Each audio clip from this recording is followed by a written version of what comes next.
Today is the 17th? 17th of October? Is that possible? 18th? I don't know. My agenda is on Oh, the you other mean the side. date today Yes. is the 17th? Okay, thank of you. October, yes. Sorry. Yes. So today is the 17th of October. We're here interviewing Duncan McPhee for the second time. And interviewing you is Deborah van der Plaat and Janina Gosseye. So, and today, as I said in the email that I sent to your wife, I think, we would like to go into a bit more detail Yes. for those 4 buildings that you gave us that you would like to Yes. discuss at the public forum. And you were just talking about the competition for the SGIO building. Yes, and I can remember the day when the hierarchy in the SGIO rang Mr. Gargan. I always call Brennan Gargan Mr. Gargan because we always did in the office, whereas his son Peter was quite a good friend of mine. We were both interested in vintage cars and so on. I'd known both he and Bill Conrad, who was Mr. Conrad's son, even when they were students at the uni ahead of me. But Mr. Gargan was rung about this building, and Peter came over and said to his father, "Oh, Dad, we didn't win a gong in the Institute Awards." And his father said, "Peter, that telephone call was the gong I like to hear," which was commissioning us to build a new building in the city for the State Government Insurance Office. So they had a competition in the office, and Cole Marin, who's a young fellow working with me and I, we developed a model of what we thought it should be. And one evening we came out here and built this model, and it was that I was dusting the dirt off but a little bit earlier. But Keith Frost, who was a partner in the firm then, along with Peter Gargan, Bill Conrad, Ian Charlton and Joe Orange.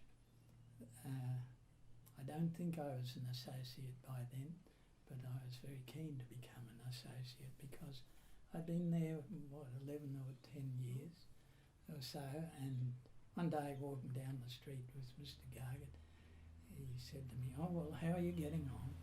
And I said, "Oh, very well, Mr. Gargan. I would love to be associated with the firm." Bit of a leading one, I know. But anyhow, getting back to the fact that we had this competition, we'd come up with a model which I thought looked pretty good, fitted the bill, and Keith Frost, who was a bit of a loner, but he would work away at working drawings himself. By this time he was well into his 50s, and he was a bit inclined to be a bit sotto voce, if you know what I mean. He was a bit inclined to be resistant to getting involved with other people in the office. Okay. But there was one Chinese lad in our office who's still there, Graham Young, who he really took to, and he and Graham would work up jobs. I can't remember now whether Graham had actually joined the firm when we did this, because old Mumbles, as we called Keith Frost, had drawn up the most magnificent perspective. It must have been about that big by that big, of this in pencil, of this, his idea of the building. And anyhow, Mr. Gargan said, "Well, we'll go down and see the State Treasurer and we'll show him the results of this competition." I think there might have been somebody else as well. So he'd take everybody down, and we met the treasurer.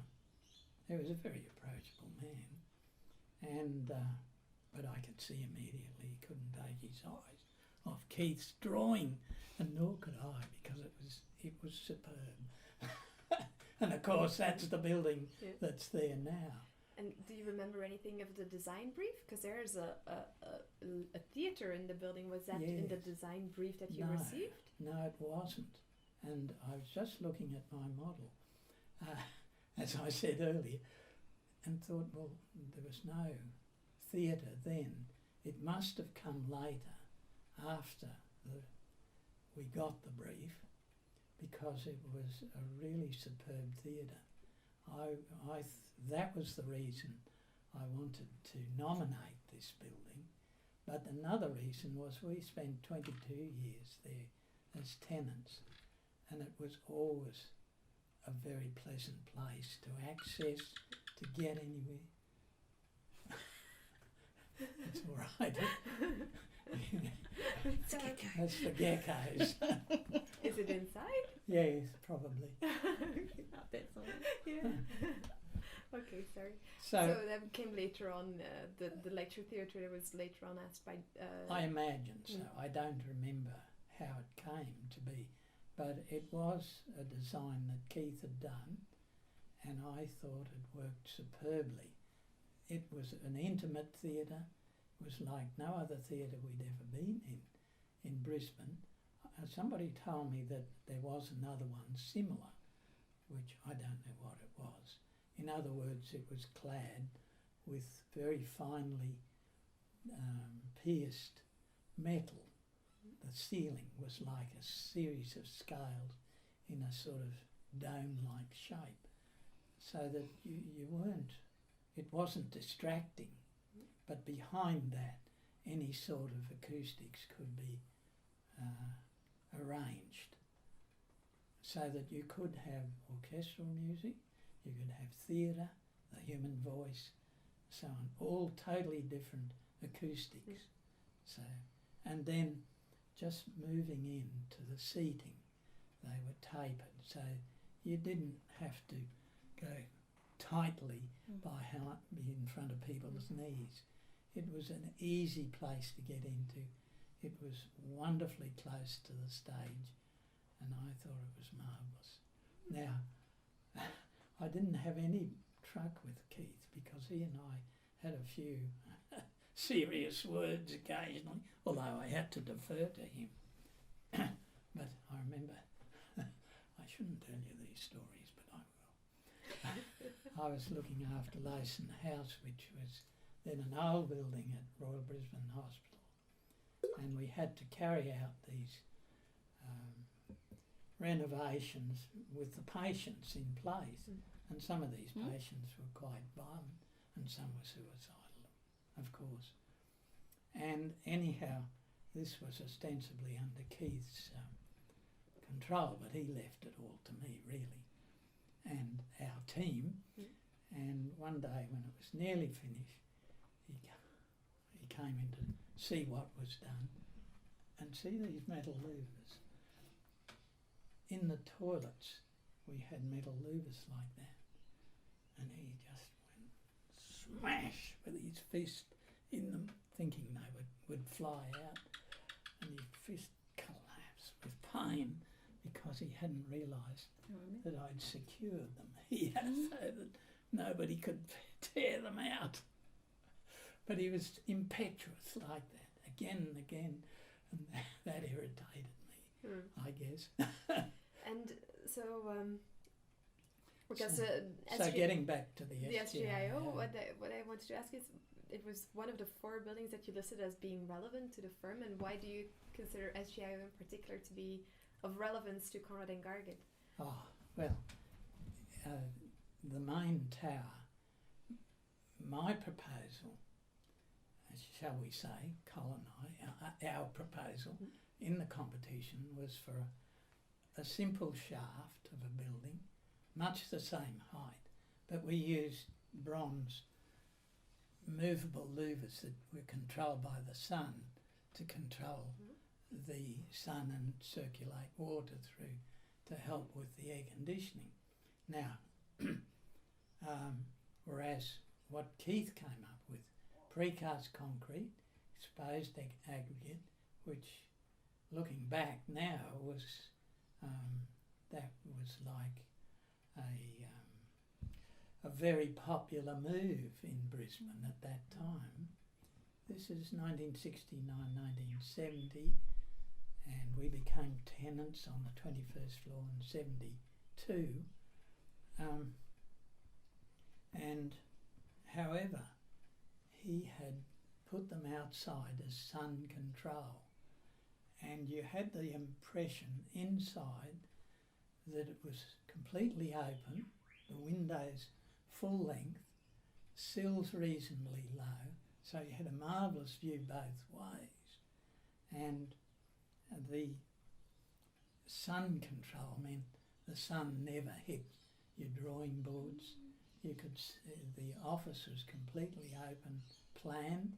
We had by this time I was an associate, that's right, and I had a little compact desk area with bookcases, and I was there and others were around.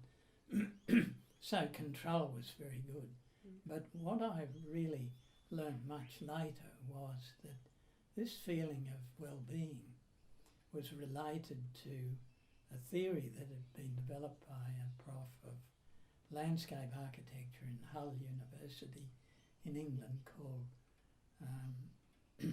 prospect refuge theory, and that was based on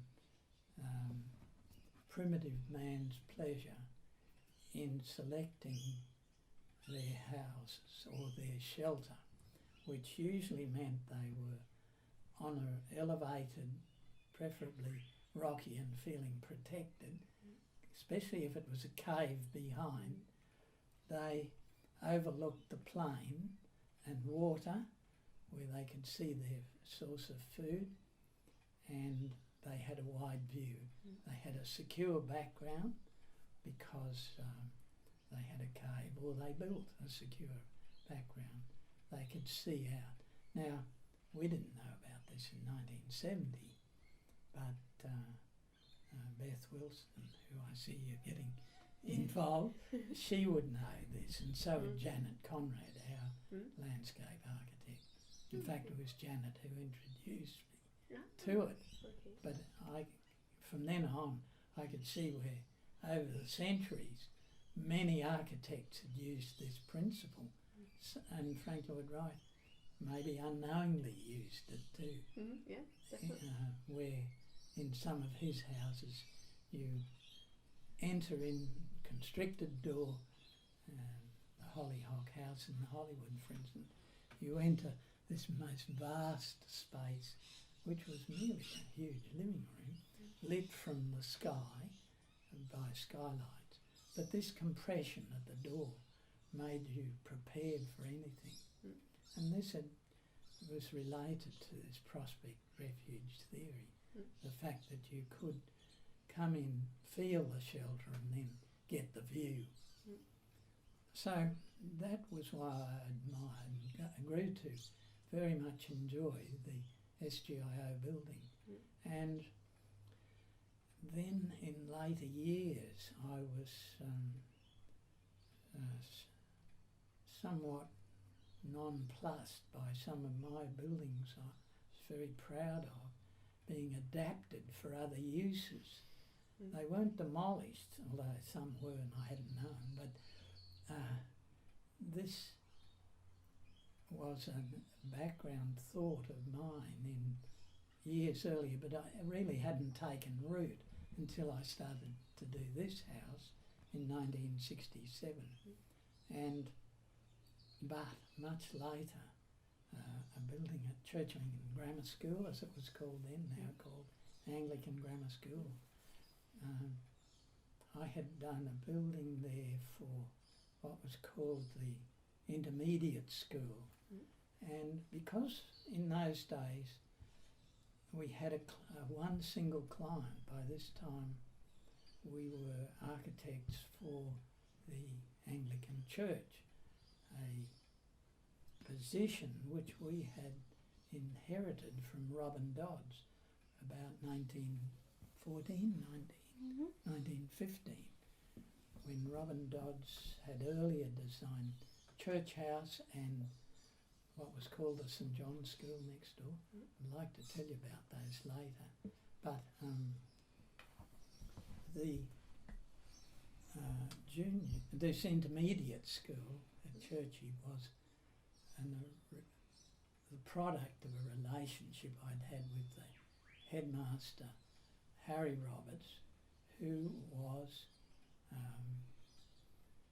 a headmaster along with other headmistresses and headmasters who were really under the synod of the Diocese of the corporation of the synod of the Diocese of Brisbane, and it was the registrar of that body that held tightly onto the control of money that built these schools.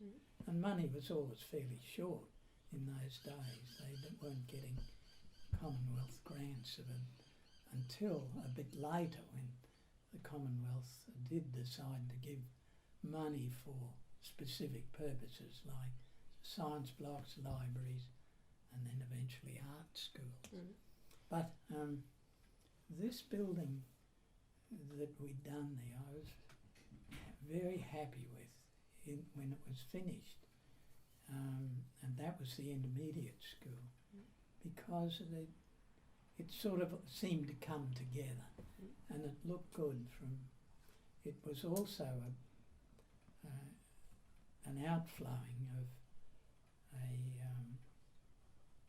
a design that had come to me much earlier, which was roof dominance, and I could show you where that originated. In my final year in architecture, I had to do a thesis and a couple of false starts, but eventually I picked a subject the prof liked, and so did the senior lecturers, and that was the development of one of Arthur Groom's ideas. Arthur Groom and Ronnie O'Leigh were very much involved in the early establishment of Binnaburra in Lamington Plateau, and also Arthur Groom's idea was of a series of hostels to cater for people who'd like to do long walks along the scenic rim. And then I had a good friend in the scouting movement. He would love to build such and so he encouraged me, and I wrote my thesis called Jungle Lodge on that. Now, in writing that thesis, I had to find the character for the building, and I suddenly realised that the Australian or the Queensland character was really a big roof sheltering, which cast a shadow underneath, which was the veranda, and it seemed then, by the time the floor also cast a shadow, that building was floating in a wide landscape. And after that I realised that there was another influence, and that was at the Anglican Grammar School, was Magnus Block, which had been started about 1942, I think, maybe earlier, in small classrooms. Gradually it became bigger and bigger, 2-storey, even 3-storey. And I remember Mr. Gargett saying to me, Mr. Conrad and I found that we needed a 34.5-degree pitch on these terracotta tile roofs to resist the storms penetrating them. And at Magnus we had this magnificent roof on this, what eventually appeared to be 2-storey, but there was a basement underneath. This roof had an immense power that reminded me of the Kentish farmhouses, reminded me of the houses I'd seen in Tahiti, or was to see in Tahiti. And then I realised it was a phenomenon that should be exploited in architecture. So hence my house here is a bit like that. Big roof, yes. But eventually I had occasionally a few problems to try and fit these buildings in these Anglican schools to the plans, because especially with laboratories, they were specific size, but I found that by putting them under a great big roof with exterior columns and then using that as a sort of outer screen, you could do almost anything with the plan. And so this worked, and the science block, which was built about 1972, I suppose, at St Hilda's School is that way. And after that I had a rapport with the headmistress, who was Miss Helen Gronowski there. She became greatly enthused with the architecture and encouraged us to keep going, and we did. We built then the library and the art building in much that style, and similarly then at the Southport School. So that idea flowed on of the big roof, because really both Mr Conrad and Mr Gargett in their youth had exploited it. To this day I don't know who did those great works at Churchie, because he always dismissed it. I think it was he, because he wasn't an associate or a partner of Mr Conrad's till 1939. He joined the firm about 1912 or thereabouts, and he'd joined us more or less an office boy straight out of the Brisbane Grammar School, and he worked his way up. He just wanted to draw, and he loved working. And they, at first, under the earlier founder of the firm, Mr Atkinson, found it difficult because Mr Atkinson had founded the firm himself, found the work got so much he couldn't handle it. He then imported a government architect who was Charles McClay, about 1907, and they worked wonders together. Charles McClay was a very clever architect. Mr Atkinson's was much more conservative, I felt, and wasn't quite as daring architecturally as he could have been. But one of the buildings they did that impressed me was the Ithaca Council Chambers here at Ithaca, which I suddenly discovered by accident one day, and gave me a real thrill to find it was still there. So that was one of Charles McClay, I'm sure, but also Mr Conrad would have had a fair input. Mr Conrad was much more, in those days, an engineer, but for some reason or other, Mr Atkinson didn't make him a partner. And I could see this must have festered with him. He departed when Charles McClay was made a partner, and he went to Toowoomba and then Warwick and he built the Scots College in Warwick, and here he developed his own style. Brisbane Boys College later in a style after he'd been in America and saw the influence of the Spanish mission style. And all this time Mr Gargett was also working his way up in the firm, but I could see he too was kept back. And then in the 1920s they got an elderly fellow from England who'd trained under some fine architect in England. Now, for the moment I can't remember who that was. I have to think that it might have been Voisey, but I'm not sure.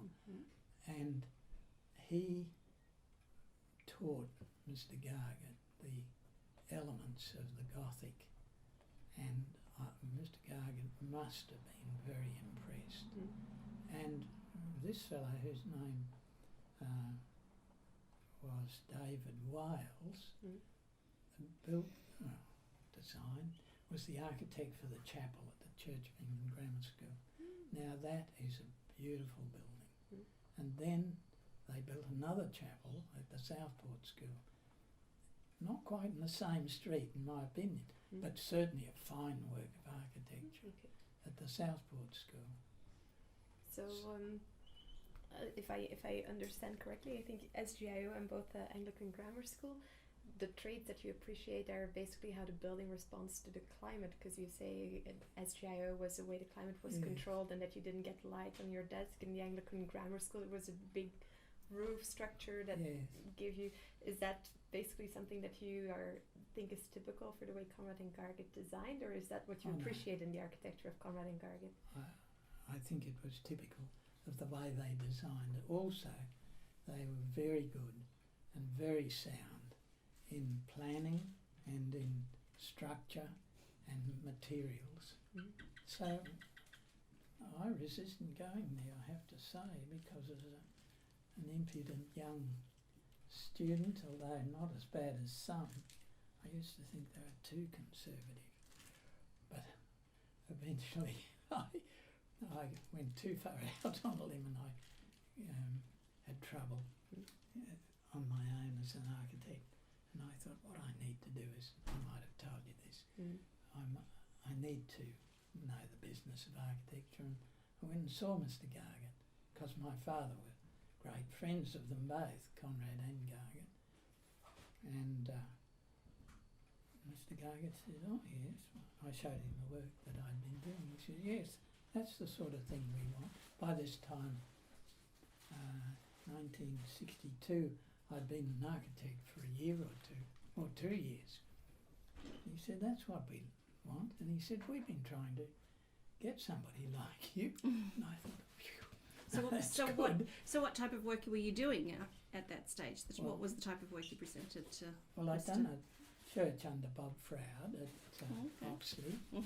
And it too was a great big roof with the outer, it was in steel.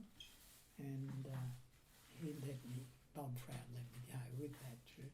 Bob used to come in with a sketch on the back of an envelope, leave it to you from there on. That's handy. But they too were having great troubles in trying to get money. We were very little money at that time. Torbrick had gone bankrupt twice, I think, and I'd been working a lot on other Torbricks for entrepreneurs, doing the sketches for them. One was at Burleigh, one was at Surfers Paradise, never built. Yes, But I've seen the drawings. Helped me marvellously to get drawings, because Donnie Spencer was a bit older than us. He was also in that office. He too did the most marvellous sketches and helped me develop my sketches. I got off the track there a bit. No, that's okay. I just wanted to ask you about the large roof, because that keeps coming back into this into your discussions, and that was a big element of Dodds's architecture. I was going to say, yes, of course. So did you look directly at the Dodds work, or what was sort of the influence of Dodds on you personally, or more generally on practicing Queensland at that time? Oh yes, there was an immense influence on me through Neville Lund, who was. Because when I was first starting out, I started as straight out from school. Peter Newell kindly invited me into the office and paid me £2 a week to be there. And Neville Lund I met, and Neville was writing a thesis on Robin Dodds, but my father had been working all his life with the Australian Mercantile Land and Finance. His building in Creek Street was done by Robin Dodds. I was able to look out here a article that I'd done on that for my father, who was writing a book on that. There's another one. but my father was, in his retirement, wrote the history of the Amel and Eve. Oh, okay. Because Robin Dodds had also done their wool store down on the river at Pulimba. Yes.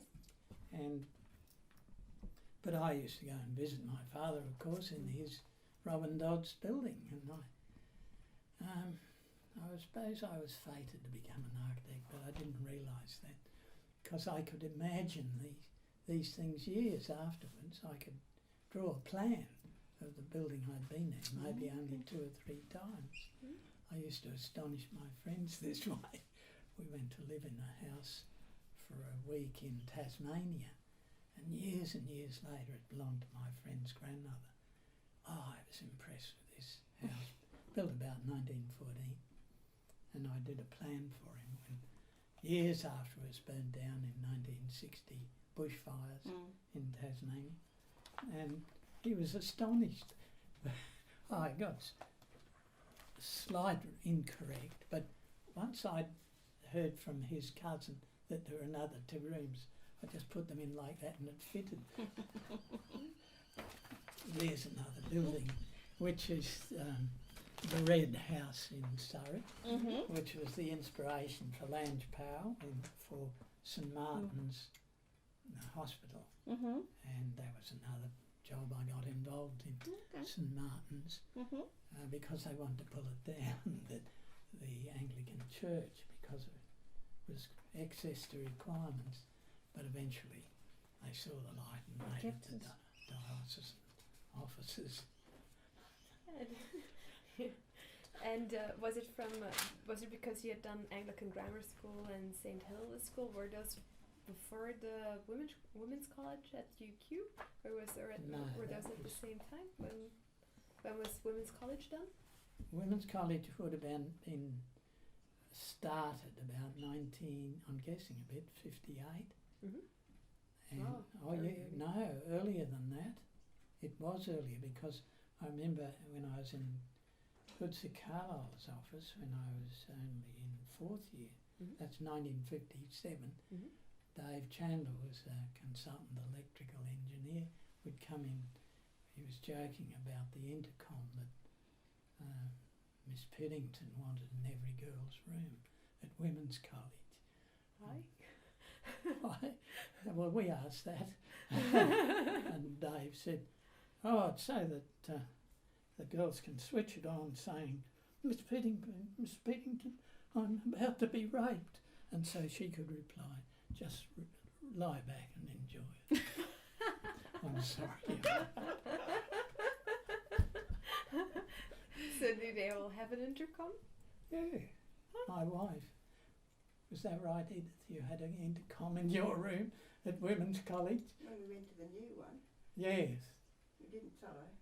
We didn't have when I... This is Edith, my wife, and she's a great supporter of Women's College, as she was of her school in Toowoomba, but particularly of Women's College, and it's through her that I've got to really appreciate the enthusiasm that all these ladies have put in to that college, which was another one of Keith Frost's jobs, but it really is in that area on the lowest floor that flows out into the marvellous grounds there, and these girls are now raising money for another garden, but you go there and you are terribly impressed by the way the clients, as we used to call them, have appreciated that building. And I was telling you earlier about this building at the intermediate school at Churchy, which had been adapted from a classroom block to a dormitory block. And I haven't actually ever seen it since, but I'm sure they destroyed it. And that was in our office. I wasn't allowed to get involved because there'd be probably ructions. Okay. And but here at Women's College, are we on to that? Yeah. I'm sorry that I'm skipping all around, No, that's fine. That's fine. My enthusiasm for these buildings is very difficult to put your hand on. Yeah. My hand on. Yeah. Because I wasn't involved at all there either, except much later to fix a hot water problem or something like that. But it's just that my wife, she was a girl from the country, and she was sent by her mother, who say very hard to send her to a school in Toowoomba to do, and she was a boarder there. She loved it, but then she went down to the university and she got a good scholarship. It is. Now, get lost. The situation is that her mother then had the great pleasure of being able to send it to women's college because she won a full scholarship, and she went to Kangaroo Point, those old buildings they had, Kangaroo Point, which were pretty, how shall I say, scrappy by this time. And then in her second or third year, the new women's college opened and they moved there. Wow, she had a room of her own and she just thought it was paradise. Yeah. And that's stuck with her. I mean, she's put in a lot of work with supporting them there over 50 years and she's well known there. And she, of course, hauls me along occasionally to enjoy the hospitality of these girls, and that's really impressed me. The way they've enriched the inside of their building, with works of art. All these girls have put money into this, they've raised money, but it's had an influence on generations of girls, I'm sure. So that's why I'm very impressed by the architecture. So you think the architecture contributed to the people being so... Yes, Oh. I do. Yeah. I do, and directly. That's the facilities they had in their room, the sense of well-being it gives them. And I have experienced this a number of times personally, the feeling of well-being in great works of architecture, including Robin Dodd's, and I could go on there about it. But so what do you think contributes to that feeling of well-being? What are the... I know it's a hard thing to define, but is it sort of humanistic scale or quality of light or... Well, if one, and I have tried to do this, I've gone back over my lecture notes under Professor Cummings, Principles of Architecture. I've searched for this, and did you find there them? are just... Did you find them, the lecture notes? Oh yeah, I did, yeah. I wasn't going to bring them out and show you, but I can see that I did get a very good education at the University of Queensland. In the first 3 years, I couldn't see where I was going. It was baffling, and then suddenly it struck, and I was okay after that. So what did you learn through Bob Cummings's lectures? What do you think? Well, the principles of design.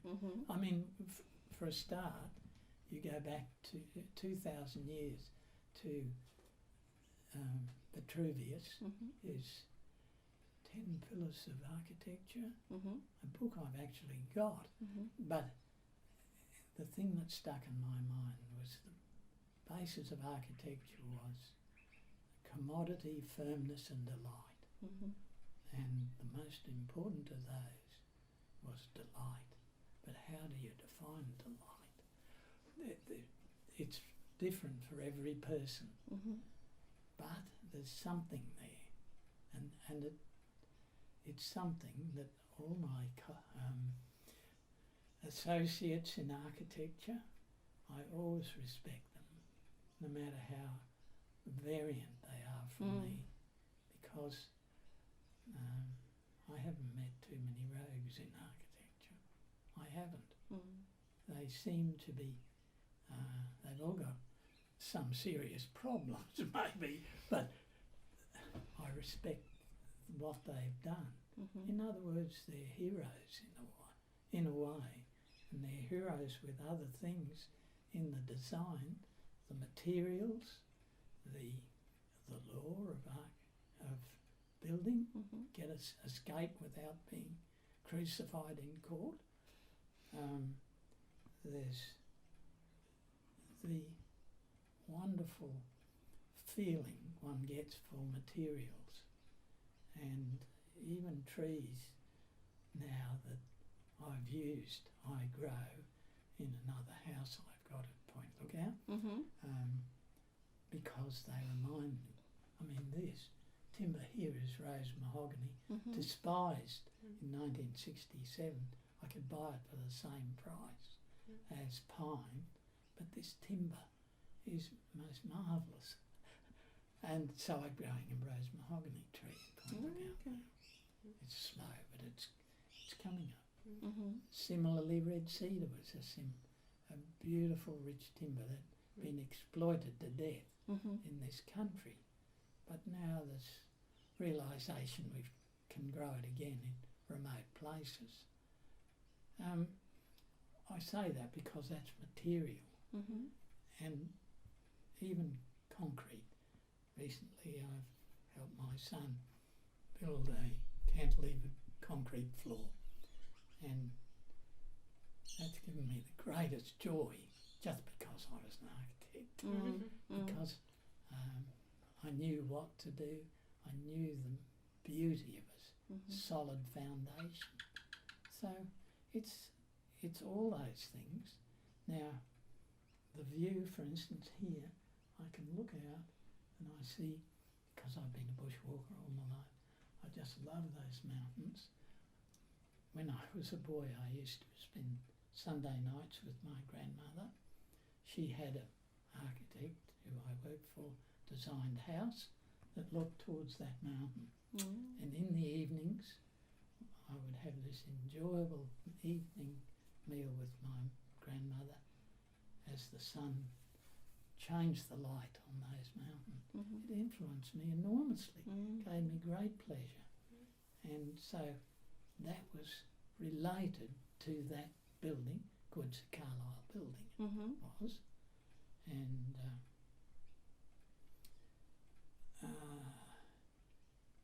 colour is another thing that Prof Cummings taught us.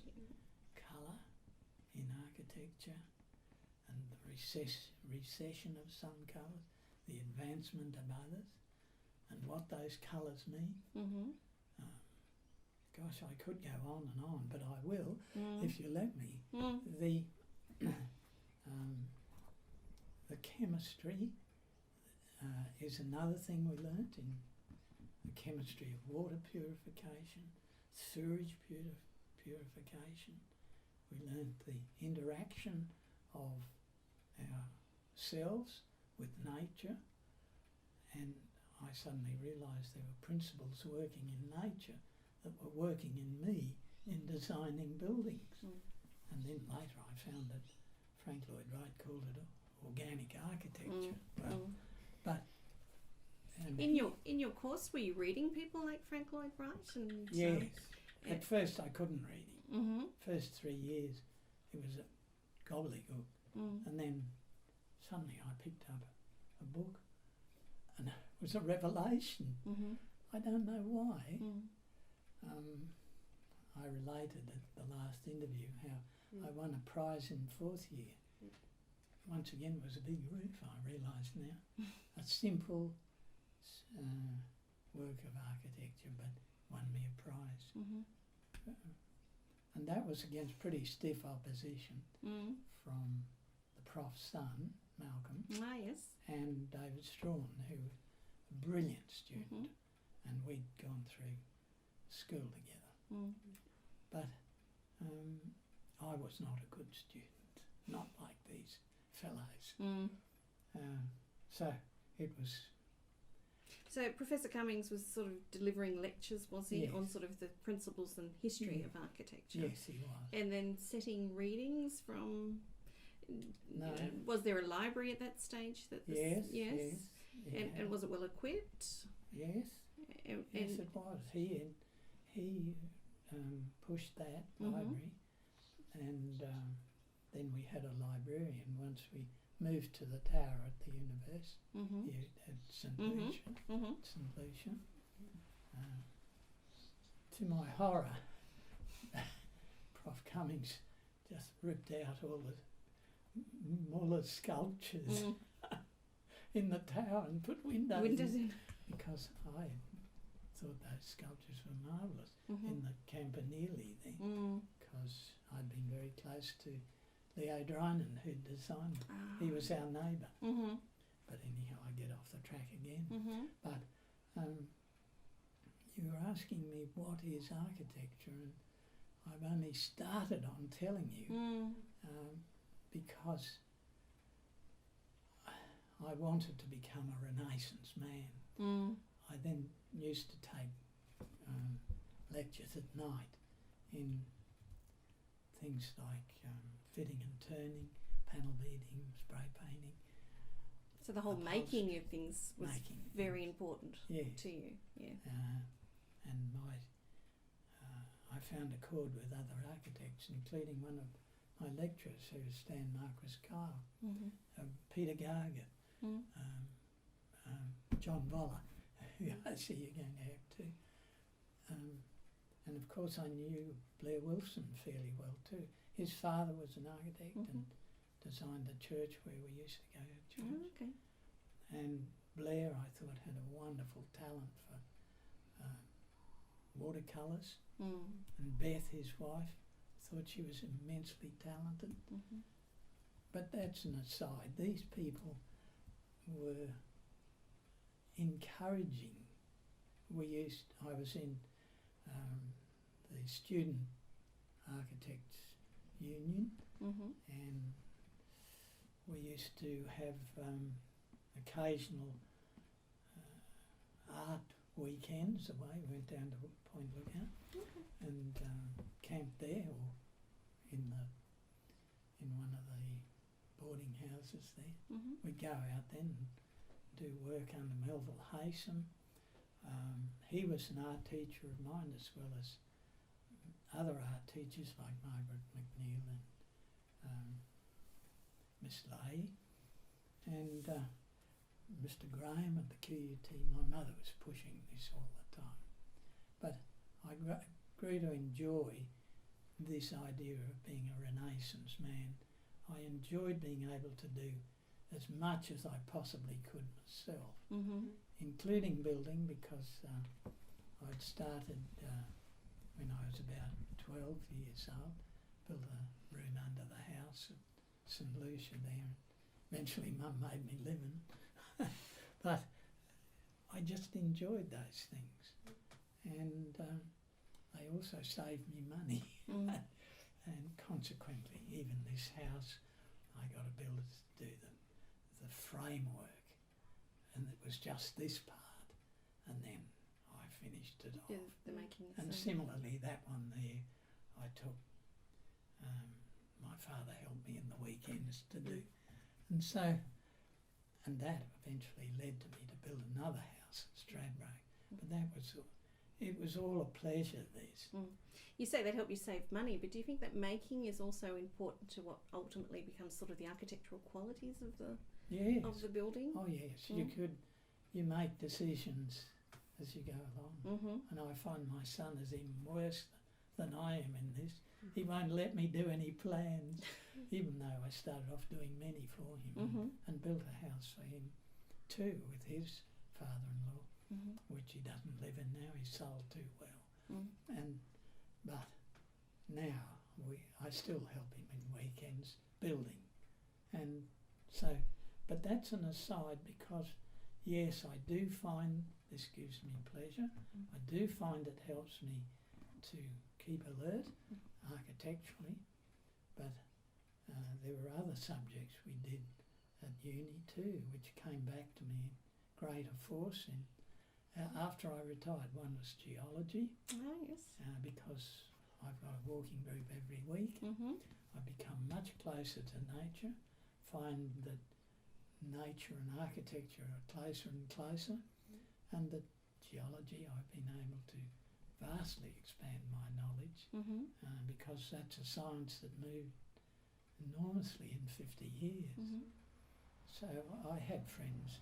Did well. Bob Cummings also teach art history as part of your course? Yes, he did. Because he seemed to have a strong interest in art as well. Yes. And his daughter, Elizabeth, of course, was co-student of mine under Miss Lay, Ida Lay.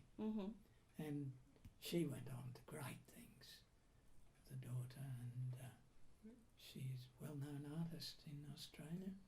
I haven't seen her in over 65 years, but yes. And do you think there's been a strong overlap between sort of art and architecture sort of within the profession in Brisbane? It seems to be, like you said, Blair was... Yes, oh yes, there has been. In fact, if you don't have that, it's not such great fun, I don't think. Because in a way we're like sculptors, only we're using different techniques, not as free as sculptors. In fact, my wife is a very keen sculptor too. Hadn't done much for a while. But you might see she collects them a bit. I did see a few lying around, yes. But we did do a summer course in sculpture with the Shillham. Yes. Len and I know who you mean. Yeah. And his wife, which I found a bit difficult at first to free up enough. I wanted to do the plans first. He wouldn't let us do that. Another girl who did that was one who built all the, not all, did most of the gargoyles at University of Queensland. And I'd known in those years, much earlier. She too was a friend of a vintage car enthusiast. Oh, she married one, their first marriage.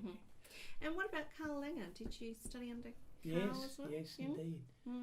Carl taught us town planning, and I writhe today to see the lack of town planning that we learnt in anywhere. It's just a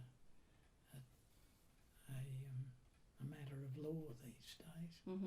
And of course, climate's always, the ideas on climate are very strongly attached to Carl. But so with Bob Cummings too. I was wondering about that. Yeah. I think I told you. Sorry, I'm probably repeating the last interview. No, that's all right. This house oriented very carefully with the overhangs was straight Cummings for me. No, Carl didn't really get involved with that. He was very much into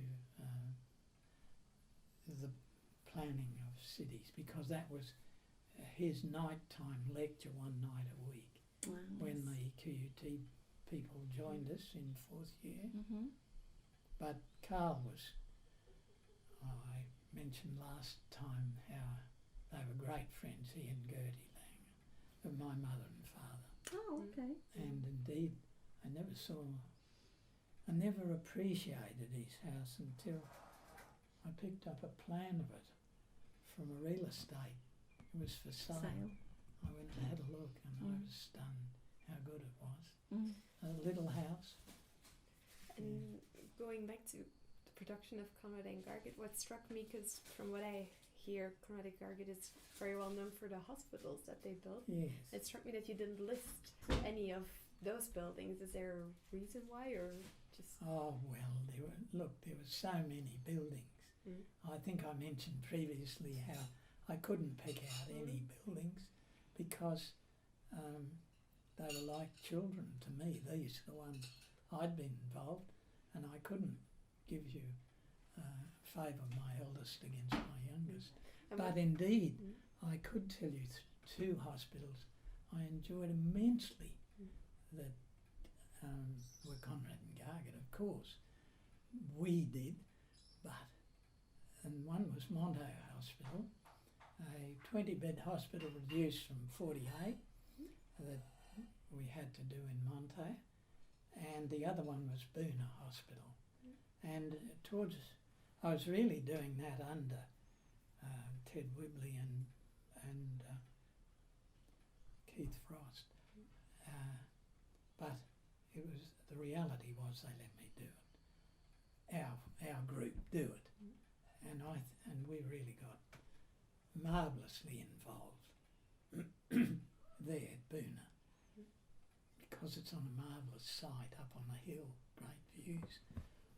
And it must have been about the time I was building the extension here. It's 1975, so it's just out of, and that's the reason I didn't mention it earlier. So you think you appreciate the building because of the way it was positioned in the site? You said it was such a... Yeah. So you were mainly thinking about the views that you would generate from the building, or what was so special about it? Could you tell us a bit more about that?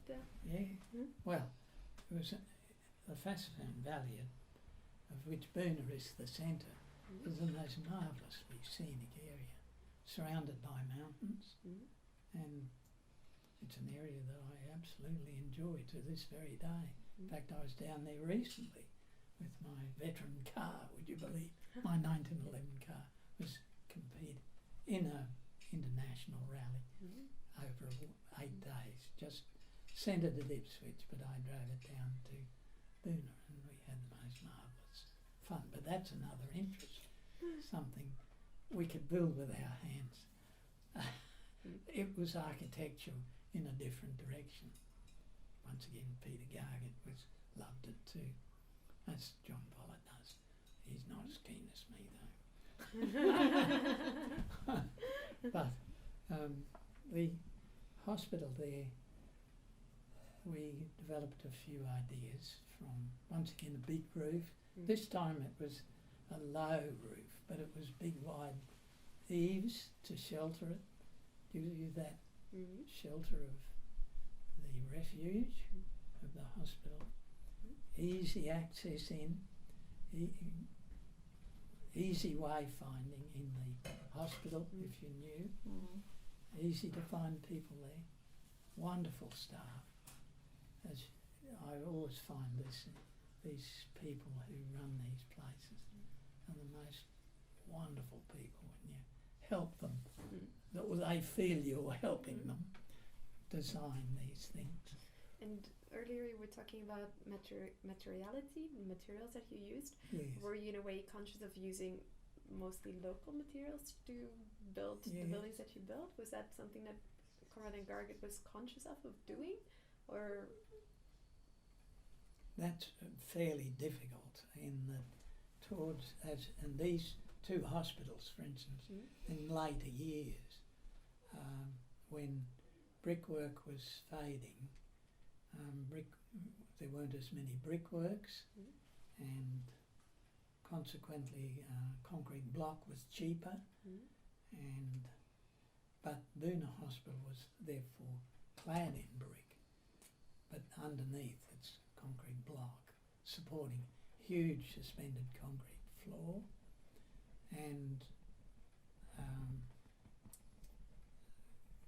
so that in a way we made it look as though it was buttressed by the bricks. That's a bit of fakery, but we were very keen not to be faking it, so we cut slots in it.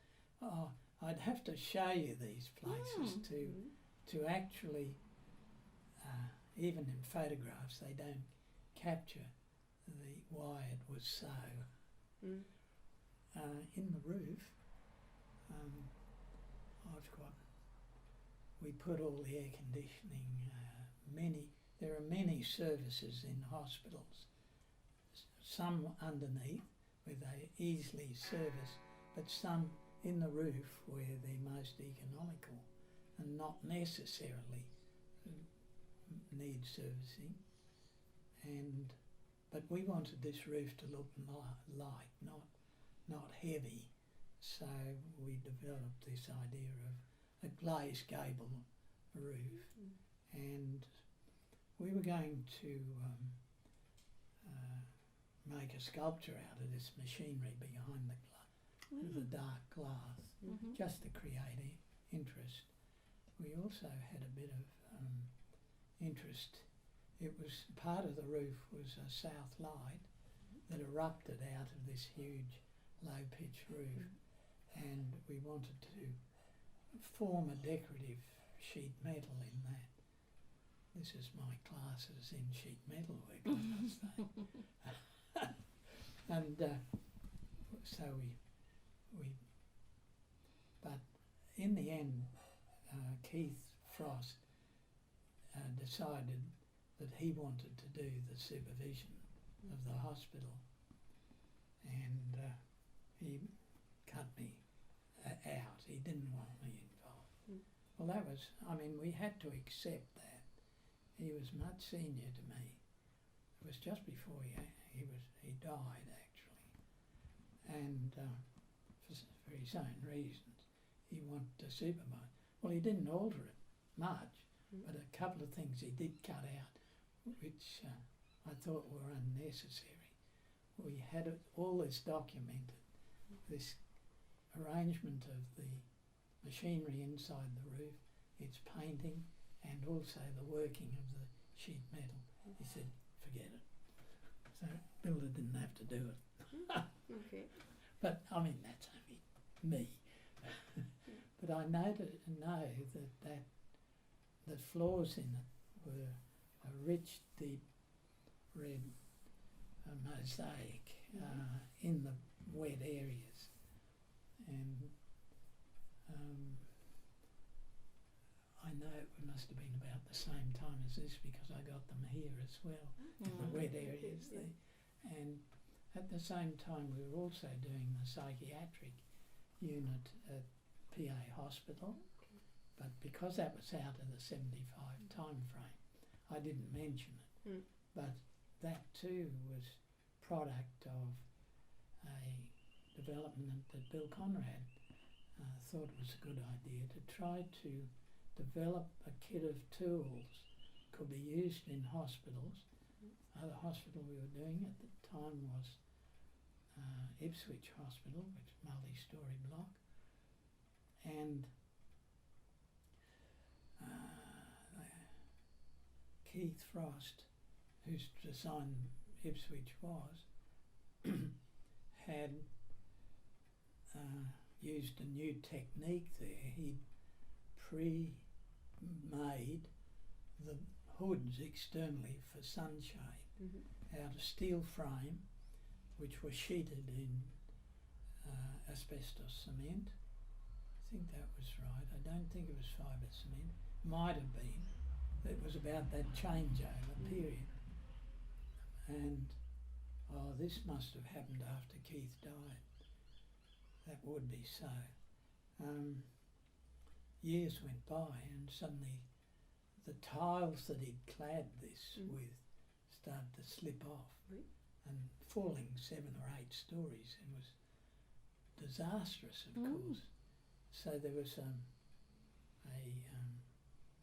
they got Martin Conrad in, who was a senior architect previously in private practice, to investigate this as well as doing other things, and we just couldn't find what was causing this. So I was involved then. They got me involved, and I happened to make a phone call to a fellow I knew in James Hardy, and it appeared to me that there must have been differential expansion between the tiles in the sun and the fibre cement substrate. But they use latticrete, which is designed to absorb this, and they also had the tiles correctly subdivided movement joints, so all that should have worked well. And Hardy's were right behind it. I mean, they had it in all their brochures, but when the tiles started coming off, the brochures disappeared. Nobody knew. And it took us a while, but I happened to talk to a very nice fellow who worked at Hardy's in the sales department. I knew him quite well. And he told me the story of how the builder was putting the strain on the subcontractor who was building these off-site, and instead of leaving them to cure, they were quickly shifted onto the truck after they'd been tiled and whipped up onto the building because the builder was under heavy damages. Yeah. And I thought, gosh, that could have been the cause of it. They might have delaminated in transit. So I did a report on this and said this to me was the most likely cause, and I recommended then that we don't try and strip all these off, but we contain it by building a sheet metal roof over this to contain any damage this might cause. And I suggest we use copper from my panel beating days again, because I was intrigued by what you could do with copper. So the contract was let and that was done, and it's there to this day. And so far, but having said that, there was another problem on the hospital, and that was that this huge brick walls on the end, there was differential expansion with the concrete behind it, and the brickwork was starting to spoil. So here we had to cut out the brickwork and really put in more expansion joints. I don't know how that...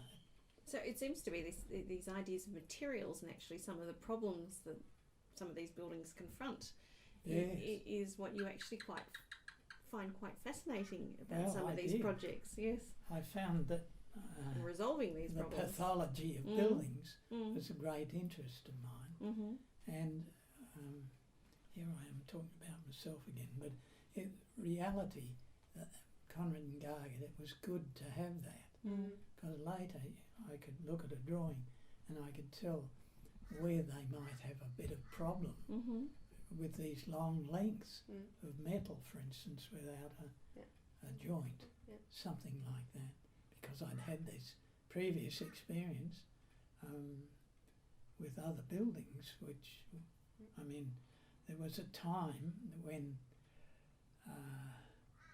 building was so rapid that the brickworks couldn't keep up. Now it's an ancient English practice to put bricks to grass, leave them 6 weeks before putting them in a building. Now this was ancient trade practice and usually happened naturally. Brickworks must have known about it. But every fired clay product expands half its ultimate length in the first 6 months and then takes the rest of its life to expand the rest. Concrete shrinks and over its life, but once again it's mostly in the first year to 2 years, and if there's a conflict there between expanding clay products, fired clay products, and concrete, and it's all big, and Conrad and Gaga were doing big jobs, then it's going to be a problem. And you've got to work that into the original design. You said that in our previous meeting, you said that you found it difficult to choose between your own children, your buildings, which one you like best. Would you be able to choose between the other architects' children, which buildings? Because you mentioned that the architecture of Robin Dodds was influential to your way of building. But what other buildings around Brisbane or in Queensland would you think were of influence, and for which reasons were they of influence to the way you were designing? Well,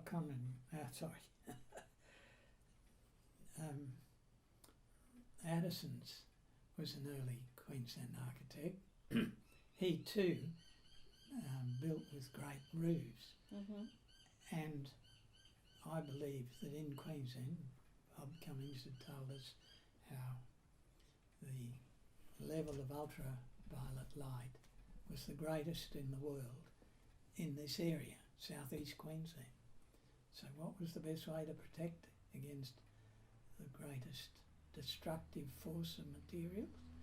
Put a great big roof, a hat on your head, on your buildings. And Robin Dodds had done that. The Tamrukum Church, he had designed that. Which Allison building? There was one in Wollongabba. No, just, where the new children's hospital's being built, just opposite. Somerville just House. opposite Timbuktu. It's now I'm never quite sure how to say it. Kumbuquipa or Kumbukwapa. Is it Kumbuquipa? Yeah. Never know how to say it. But it's now Somerville House, the school. Yeah. But that's right. That was that in Addison? That's Addison. Okay. The one that influenced me was Dr. Meek's residence, diagonally opposite. Okay. And but indeed, I had to work on that one at Somerville House as well. Okay. Kumbukwapa. And it was from Mr. Curtis. I knew that was the way the Aborigines pronounced their camp around the lagoons in what now are the running track at the back. Okay. That my mother used to run on. Okay. Oh, I quote you now. But so that I had many school jobs that I could talk for hours about, and I shouldn't, because I'm talking about my work and not Conrad and Gargett's other work. But we're also interested in the other architects that had influenced you. Yes, well. Or even had, if you... Ian Charlton, Dan Nutter worked in our office. Graham Bly did. And there were so many. My mother was very keen on Rod Voller as a girl, and he was a great architect. He had a partner, John. Hitch? No. Dalton? His son was an architect too, and worked in our office. Dalton Fenwick? My first job was at the Scout Shop for him, and that was a building they bought in the valley, and as a third year student he asked me to do the measured drawings for it. John Kershaw was Rod Voller's partner, worked for the QCWA and built quite a large building in Boundary Street for the QCWA. One I had to look after in later years.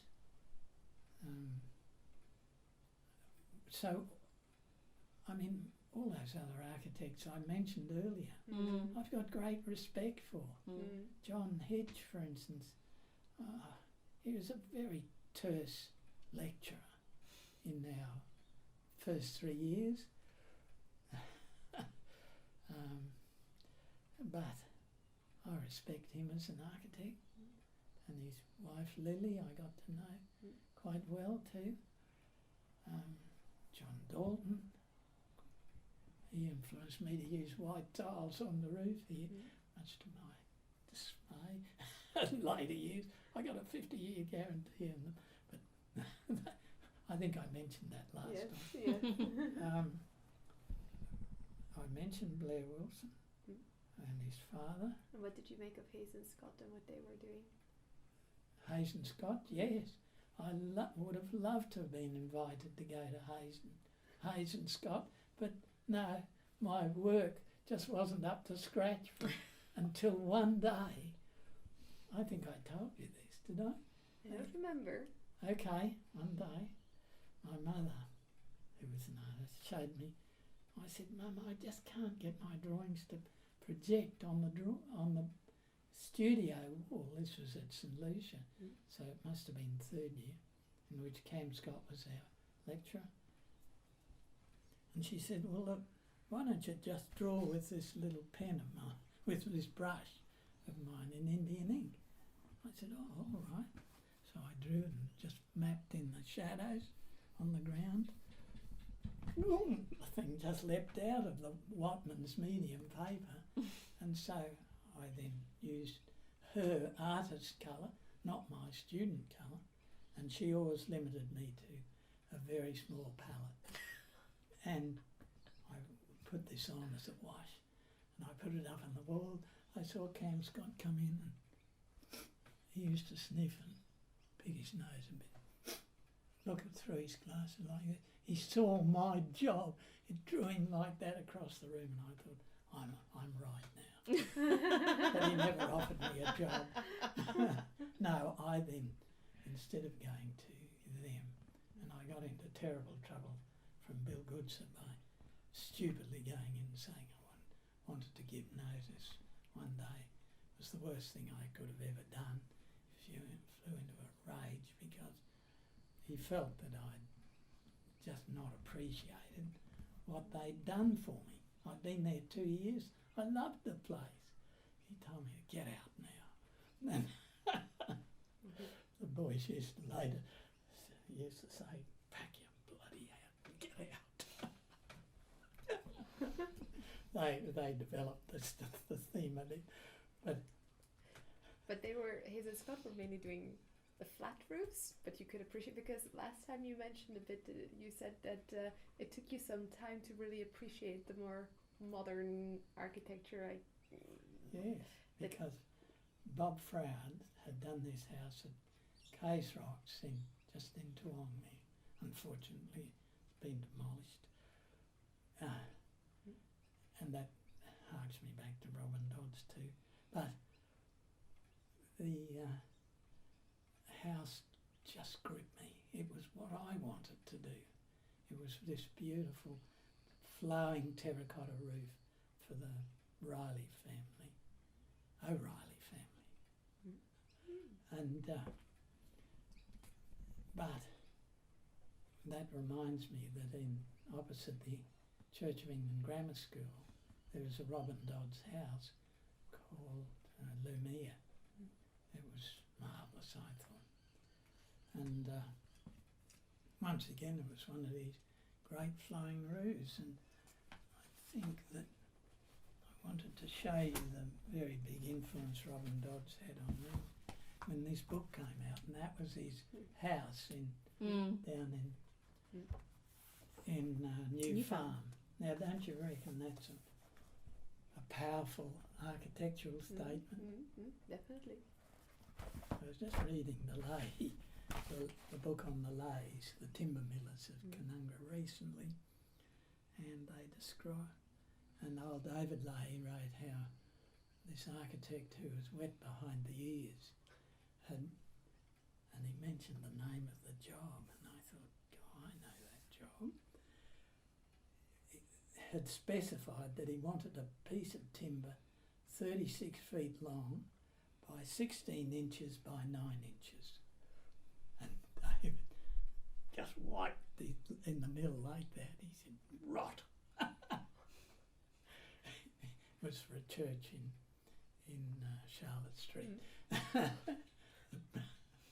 But I suspect it was Robin Dodds who specified that. Really? Because he used huge timbers in church and carved like that.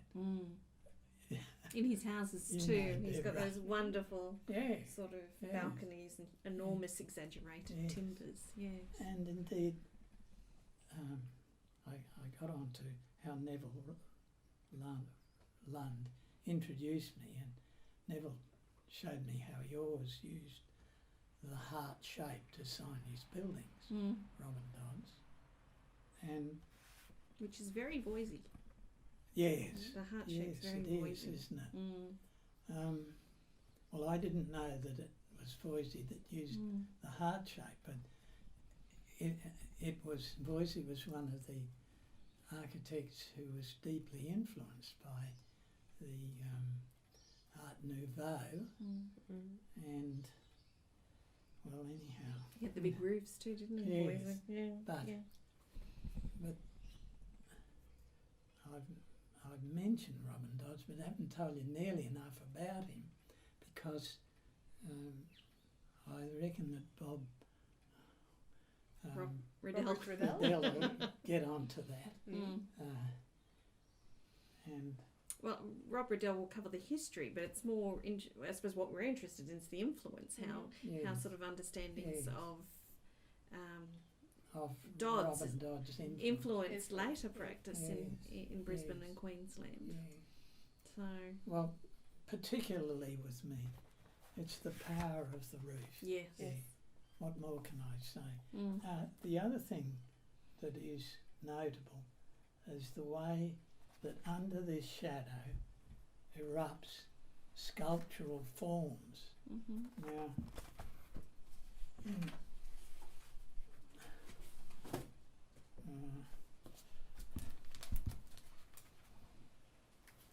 this is a sketch I did for my thesis, and this is what I'm trying to convey. Nice. And here in the landscape, these houses actually existed at that time in that Fasterford, and that's how they look.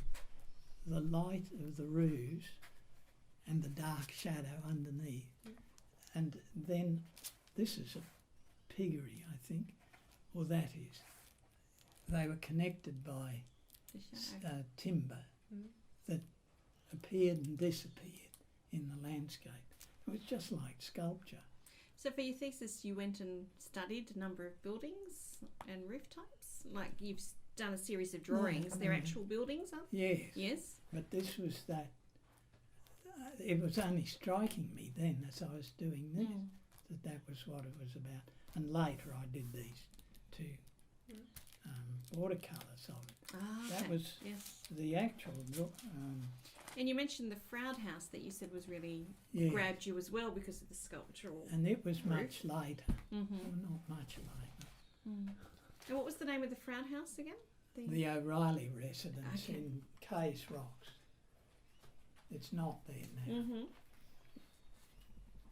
We should scan these if we may.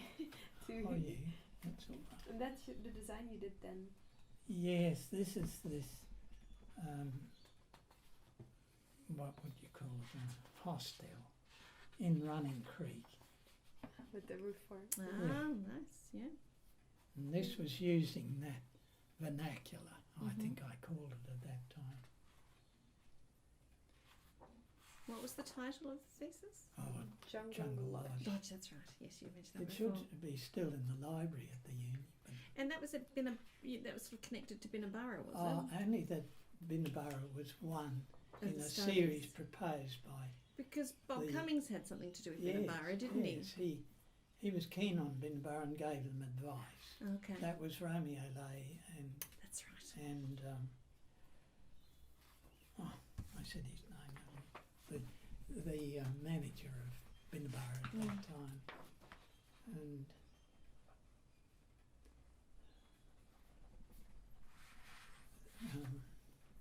but of course I haven't even mentioned another architect I greatly admired. His powerful work in the Ipswich Gardens, and that was Walter Burley Griffin, Incinerate, which was working when I first saw it. Yes. And I was overwhelmed by that. The integration of the structural elements of that.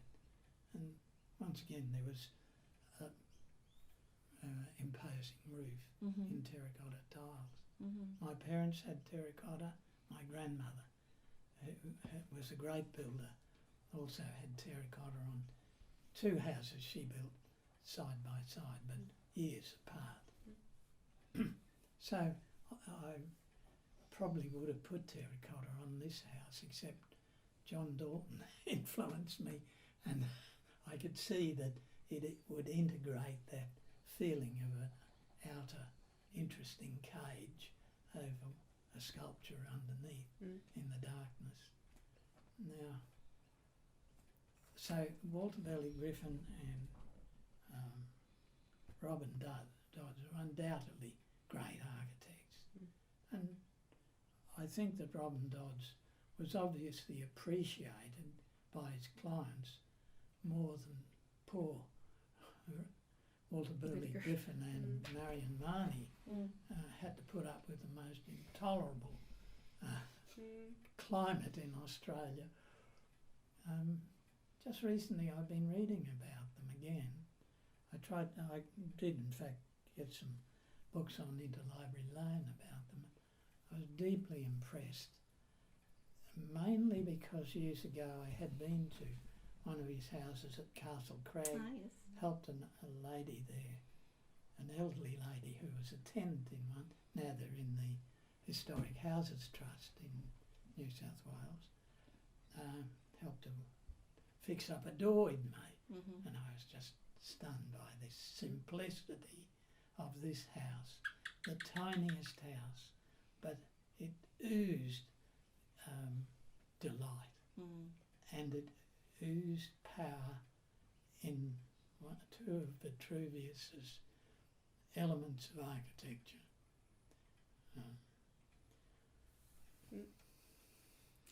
Well, we might leave it there. I think that's some nice ending. we've got some wonderful quotes.